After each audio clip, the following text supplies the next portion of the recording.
Hello guys, welcome on my channel. This is Orchid Tarot and you are watching me again with my another reading. ये भी candle max reading है। तो चलिए आज की current energies निकालते हैं। So thank you so very much guys मेरे इस चैनल के साथ जुड़े रहने के लिए and for supporting me a lot. आप सभी का बहुत बहुत शुक्रिया। मैंने सीरियसली आप लोगों का बहुत प्यार मिल रहा है और इसी तरीके के प्यार और सपोर्ट को मैं आपसे उम्मीद करती हूँ कि आप मुझे ऐसे ही करते रहेंगे ताकि मैं और भी इसी तरीके की रीडिंग्स आप तक ला सकूँ। ओके गाइस, तो चलिए शुरू करते हैं आज की रीडिंग।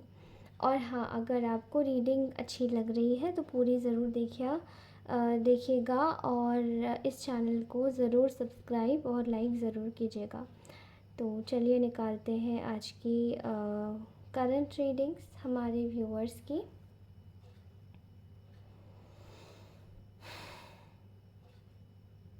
ओके, बहुत ही इंटेंस रीडिंग है। कुछ व्यूअर्स की एनर्जीज में मुझे दिखाई दे रहा है कि ऐसा लगता है कि ना कुछ लोगों को किसी को ना आपकी कीमत पता पड़ने वाली है।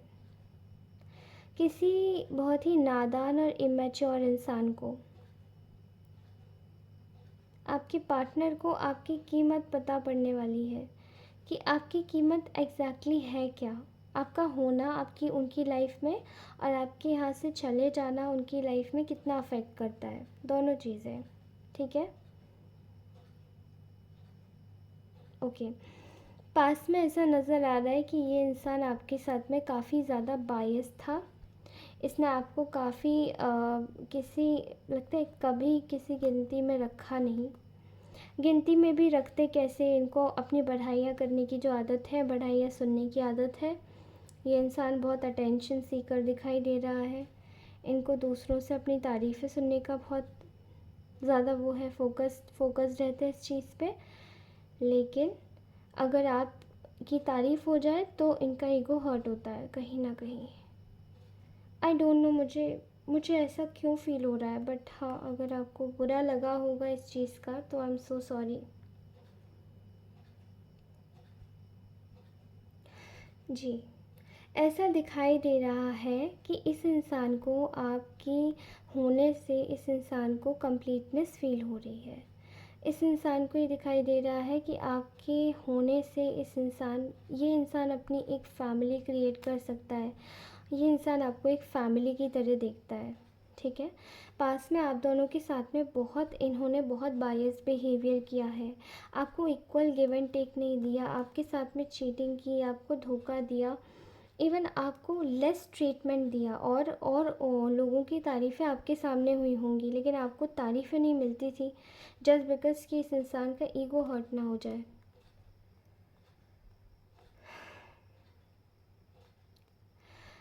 आपको पता है ये इस वक्त मुझे आपकी एनर्जी में कोई थर्ड पार्टी की एनर्जी नहीं दिखाई दे रही, बिकॉज़ ये इंसान शायद सोच ही नहीं रहा है उनके बारे में।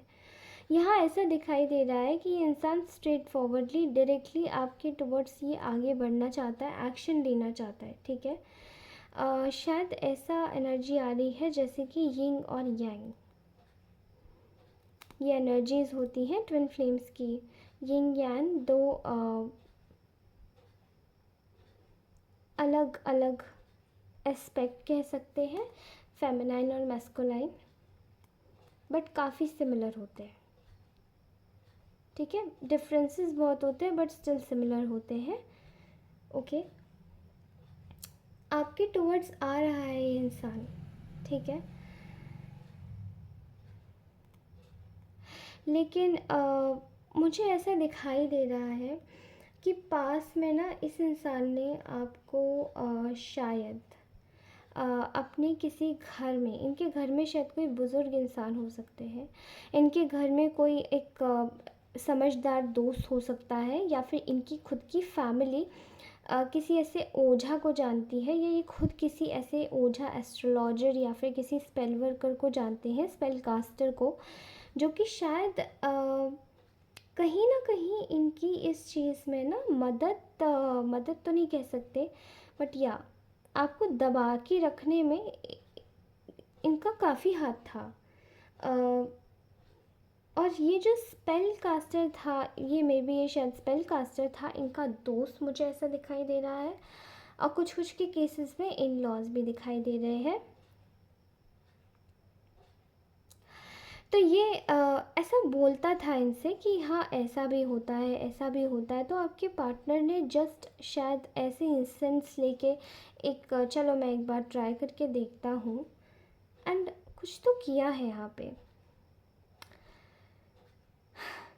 इसी तरीके से ये किसी थर्ड पर्सन के साथ में नहीं गए, मे बी कुछ तो चीज़ें इनके ऊपर भी ट्राई हुई हैं और इन्होंने भी ट्राई करी है। मुझे ऐसा लगता है कि इनके ऊपर ज़्यादा ट्राई हुई हैं और आपके ऊपर भी, ताकि आप दोनों के रिश्ते को अफेक्ट किया जा सके।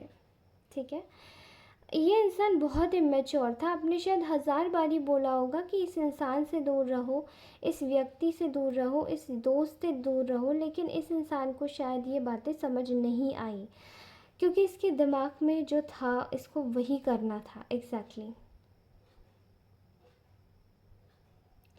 यहाँ इसने फिर आपके साथ में बायस ट्रीटमेंट करना चालू कर दिया। अभी यहाँ दिखाई दे रहा है कि ये इक्वल गिव एंड टेक करना चाहते हैं, ठीक है, लेकिन फिर भी ऐसा हो सकता है कि कई हद तक ये स्पेल के वश में है। तो इनका जो ईगो है वो अभी भी बहुत ऊंचा है, ईगो कम नहीं हुआ है।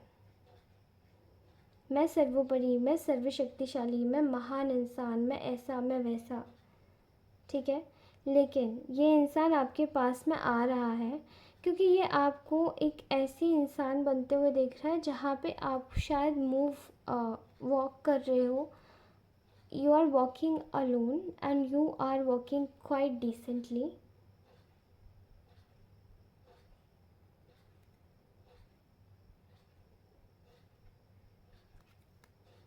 ठीक है,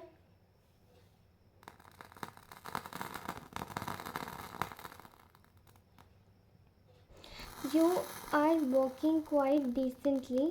आपको कोई फ़र्क नहीं पड़ रहा है किसी के रूठने से, किसी के परेशान होने से, क्योंकि यहाँ मैं देख पा रही हूँ कि ये इंसान आपकी एनर्जीज़ को मैच तो करना चाह रहा है अपने ईगो से, लेकिन कर नहीं पा रहा है। ये सोच रहा है बहुत दिमाग है मुझ में, तो क्यों ना मैं यहीं खर्च कर दूँ सारा आपके पास आने में, क्योंकि आप मूव कर रहे हो, मूव ऑन कर रहे हो, you are moving on, right. आप इस रिलेशनशिप में अब ज़्यादा देना नहीं चाहते, क्योंकि एक रिलेशनशिप में चाहे आप दोस्ती में दो, आप डिसरिस्पेक्ट कभी भी किसी से डिज़र्व नहीं करते हो। और इस इंसान ने क्या किया है, डिसरिस्पेक्ट आपका, ना चाहते हुए भी आपको इग्नोर किया। कितने आपने शायद कितने जतन से इनके लिए चीज़ें की होंगी, लेकिन इन्होंने आपको इग्नोर किया, चीज़ें आपके साथ में साझा नहीं करी, बल्कि शायद कोई और मिला, दोस्त मिला, तो आपके उनके सामने शायद कहीं ना कहीं ऐसा कुछ केसेस में दिखाई दे रहा है कि आपको थोड़ा लेट गो भी कर दिया, कि आप उनके सामने शायद इतने ख़ास नहीं हो इनके, वो लोग ज़्यादा ख़ास है, वो ज़्यादा अपने हैं। ये आपको मूव ऑन करते हुए दिखाई दे रहे हैं, just like a bold man और अ बोल्ड लेडी। ठीक है, आपको कोई फ़र्क नहीं पड़ता, आप बस अपनी धुन में निकले चले जा रहे हो, आप बस अपने लिए काम करे चले जा रहे हो, और आप अपने लिए सोच रहे हो कि अब मैं आगे अपने लिए और अच्छी लाइफ कैसे मैनिफेस्ट कर सकता हूँ और कर सकती हूँ, कैसे तरक्की करूँ। यही इस इंसान को समझ आता है कि मेरा लॉस हो रहा है, और तभी ये इंसान स्ट्रेंथ रख के आपके पास आना चाहता है। तो बहुत रीसेंट एनर्जीज़ में ये अपनी लाइफ में खुशी चाहता है, बस एक पीस। एंड ये इंसान सोचता है कि ये आप ही इसकी खुशी हो और आप ही इसकी लाइफ में पीस वापस ला सकती हो, एक एनलाइटमेंट की फीलिंग, एक मोक्ष की फीलिंग, एक feeling of Joy without expecting anything, everything is unconditional. तभी ये आपके पास आ रहा है, और अगर आप चले गए तो इसको लॉस फील होगा, इसीलिए बड़ी स्ट्रेंथ रख के ये इंसान आपके पास में आ रहा है। ठीक है, and I am very excited to see the next move of this person. जो अभी तक कि ये इंसान बहुत ज़्यादा गार्ड अप था, अभी ये अपने सारे गार्ड्स खोल देगा और ये बस अब आपके पास में आएगा कैसे भी, अपने ईगो को भी डाउन करके। O God, this is very beautiful. ठीक है, यहाँ एक थर्ड पर्सन की सिचुएशन आ रही है। ठीक है, वही थर्ड पार्टी। ओ गॉड, ये बहुत गर्म है। इट्स ओके, फाइन, चलो चलता है। यहाँ एक थर्ड पर्सन की सिचुएशनशिप आ रही है और फ्लेम बहुत तेज़ हो गई है। ठीक है, उसके साथ में इनके जो कनेक्शंस हैं वो जस्ट एक फ्रेंडशिप के भी हैं और प्रॉफिट एंड लॉस के भी हैं, मतलब जस्ट लाइक बिजनेस टाइप। शायद वही एक थर्ड पार्टी है जो कि यहाँ बहुत जेलस फील करेगी आप दोनों के बीच में। बट आपके पर्सन तो आ रहे हैं आपके टुवर्ड्स। ठीक है, क्योंकि आपका तो आप दोनों का अनफिनिश्ड बिजनेस है उनके साथ में, और वो आपके साथ में चीज़ें फिक्स करना चाहते हैं। पता नहीं, मुझे ऐसे दिखाई दे रहा है, बट बहुत ही स्मार्ट मूव प्ले करके इस बार आपके उस थर्ड पर्सन ने आपके पार्टनर का, उस थर्ड पार्टी ने आपके पार्टनर का दिमाग बहुत भटकाने की कोशिश की है, जिससे उस पर नाम भी ना आए और पूरी तरीके से वो आपसे दोबारा से अलग हो जाए। ठीक है, लेकिन ये स्पेल वर्क नहीं कर रहा है, क्योंकि आपने इस बार इस स्पेल पे और अपने पार्टनर पे, दोनों पे ही ध्यान नहीं दिया। यू आर लाइक कि अब मुझे अपनी लाइफ बनानी है, मुझे मूव ऑन करना है, और आप मूव ऑन की एनर्जी में जैसे ही लगे हो। ओके, आपके पार्टनर को काफ़ी ज़्यादा धक्का लगा है आपको मूव ऑन करते हुए देख के, बट आप क्यों रुकोगे किसी के लिए, राइट? आप क्यों ही रुकोगे किसी के लिए? वेल, यहाँ पे आपके पार्टनर को आपके ऊपर पूरा बिलीव है कि आप की एनर्जीज़ काफ़ी अच्छी हैं और आप दोनों काफ़ी अच्छे हो, और आगे भी ऐसे ही चलता रहेगा आप दोनों के बीच में। ठीक है, तो this was my reading. If you like this reading, आप प्लीज़ इस रीडिंग को थम्स अप कीजिएगा, चैनल को सब्सक्राइब कीजिएगा दोस्तों। आप सभी के प्यार के लिए बहुत सारे हग्स, बहुत सारे किसेस एंड बहुत सारे ईश्वर की ब्लेसिंग्स। ठीक है, थैंक यू सो मच दोस्तों, आप सभी का बहुत बहुत धन्यवाद तहे दिल से, और मैं आप सभी को अगली रीडिंग में ज़रूर मिलती हूँ। तब तक के लिए bye. And this channel's name is, इस चैनल का नाम है ऑर्चिड्स टैरो या फिर ऑर्किड्स टैरो। ठीक है, वैसे प्रोनाउंसिएशन ऑर्किड्स टैरो होता है, बट ऑर्किड्स की जगह मैं ऑर्चिड्स बोल देती हूँ, वो गलत हो जाता है। ठीक है, मैं गलत ही बोल देती हूँ, इट्स ओके। जैसा भी समझ आए आप ले लीजिएगा। Thank you so much, bye bye.